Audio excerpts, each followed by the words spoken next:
Kalau ekonominya dia bagus, uang saya akan banyak nanti. Jadi Anda nggak usah takut. Jadi jangan dengar prediksi siapa orang luar. Itu sering salah kok. Ada rencana nggak Pak nambahin anggaran buat IKN Pak? Yang jelas yang udah kita setuju adalah perusahaan swasta yang bangun rumah di sana kan. Itu harusnya udah mulai jalan untuk pembangunan rumahnya. Nanti baru kalau perlu tahun-tahun berikutnya ada dana pemerintah kita keluarin lagi. Tapi yang jelas kita udah setujuin yang swasta membangun rumah di sana.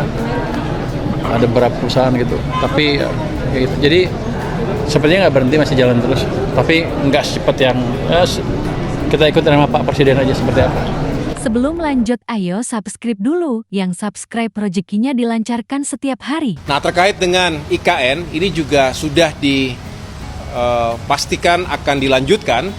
Dan beliau sendiri juga sudah memastikan akan ada alokasi anggaran besarannya kurang lebih 48,8 triliun rupiah 2025 hingga 2029 ini tentu nanti digunakan sesuai dengan petahapan dan juga rencana yang telah ditetapkan sejak awal. Dan kaitan dengan kelanjutan pembangunan khususnya kawasan legislatif dan juga kawasan judikatif, ada beberapa yang perlu terus disempurnakan. Tadi juga dihadirkan tim desain atau tim penguatan basic design yang juga merupakan tim yang sebelum ini sudah bersama-sama dengan Kementerian PU untuk merancang lokasi ataupun merancang pembangunan kawasan inti pusat pemerintahan.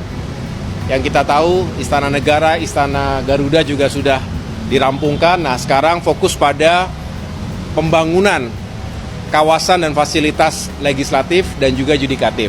Jadi ada beberapa penyesuaian yang masih membutuhkan waktu, tentunya mudah-mudahan tidak lama lagi bisa difinalisasi dan tentunya setelah itu bisa segera dibangun. Jadi itulah yang menjadi fokus pembahasan rapat terbatas tadi sore. Dan kami juga akan melaporkan perkembangan berikutnya pada kesempatan pertama kepada Bapak Presiden. Pasti kita selesaikan.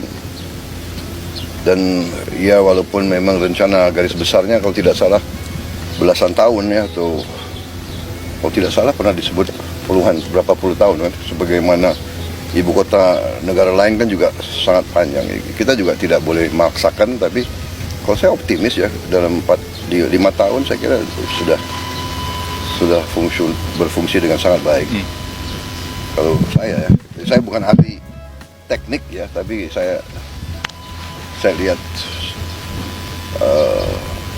potensinya, saya yakin 5-6 tahun akan bagus, akan selesai. Dan prosesnya untuk saat ini sudah masuk di beberapa persen. Oh, itu baru tanda tangan kontraknya besok, hari Jumat. Tapi mudah-mudahan bisa lebih cepat kita startnya. Secara overall, IKN pembangunan fisiknya sudah berapa persen, Pak? Kalau yang dilanjut, yang tahap 2 ya, tahap 2 yang sudah mulai itu rata-rata sudah 70%. Dan kemudian yang tadi yudikatif legislatif, insya Allah kita akan mulai tanda tangan kontrak hari Jumat dan November. This idea of moving the capital was actually for many years, since even our first president, President Sukarno.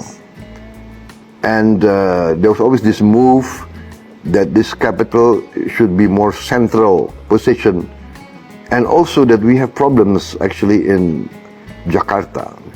Jakarta is, I think, already way beyond the capacity of the area to support a population of 20-25 million people. We have to invest more to save Jakarta. How do you address the concerns about how this project may affect the indigenous communities? There are some NGOs that estimate some 20,000 indigenous people may have to be relocated to make way for infrastructure for the capital. What can be done for them? The interest, the security and the future of all the indigenous people are highest priority in my view. We have to protect them. We have to secure their livelihood, and we have to do a lot of planning and research that we do not displace too many people, and if we do, we must compensate, and we have to guarantee their well-being.